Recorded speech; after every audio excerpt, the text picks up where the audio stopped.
Parte la quinta edizione del concorso Disegna fumetti e la carta etica dello sport veneto, un invito ai ragazzi a disegnare strisce per raccontare l'etica dello sport e i valori come rispetto, condivisione e lealtà.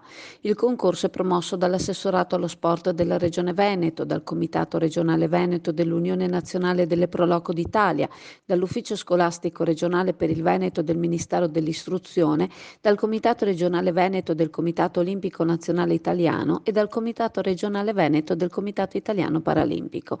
La sfida è dedicata a ragazzi degli istituti secondari di primo e secondo grado e agli atleti tra gli 11 e i 19 anni tesserati di associazioni sportive venete che dovranno realizzare un fumetto focalizzato sui valori etici dello sport proposti dalla Carta Etica dello Sport Veneto.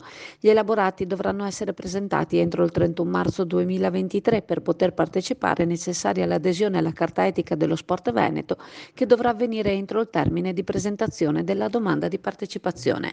Novità di quest'anno è l'aggiunta di una sezione video del concorso che vedrà i ragazzi raccontare i principi della Carta Etica con un breve filmato collettivo in cui si deve focalizzare l'attenzione sul significato etico e sociale dello sport e sulle conseguenze derivanti dal rispetto o meno delle regole. Questa edizione conta una seconda novità, l'istituzione del premio Fair Play, un riconoscimento che verrà assegnato su segnalazione a soggetti che potranno essere un singolo atleta, una squadra, un allenatore o anche un gruppo di tifosi o pubblico, nonché studenti che si siano distinti per aver avuto comportamenti ispirati ai valori di lealtà e correttezza sportiva propri della Carta Etica.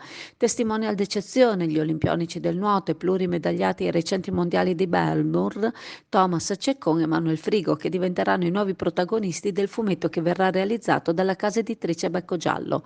Un'iniziativa nata per promuovere i valori sani dello sport, ha affermato l'assessore regionale allo sport Cristiano Corazzari, ringraziando chi ha collaborato e continuando. Quest'anno per lo sport veneto è un anno importante, con il lancio della candidatura del Veneto a Capitale Europea dello Sport 2024. Si vuole riconoscere l'importanza di questo mondo fatto per lo più di volontariato, capace di trasmettere valori tanto importanti come quelli dell'inclusione, della lealtà, del rispetto e della solidarietà.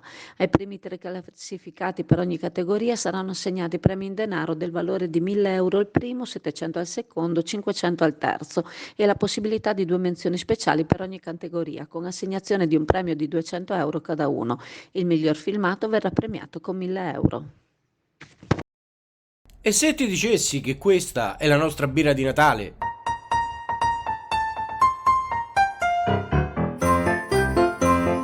Per un Natale a tutta birra, prova la nostra Beer Brûlée.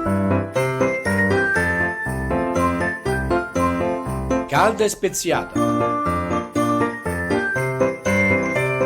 Scalderà le tue serate invernali. Obiettivo birra, anche senza glutine.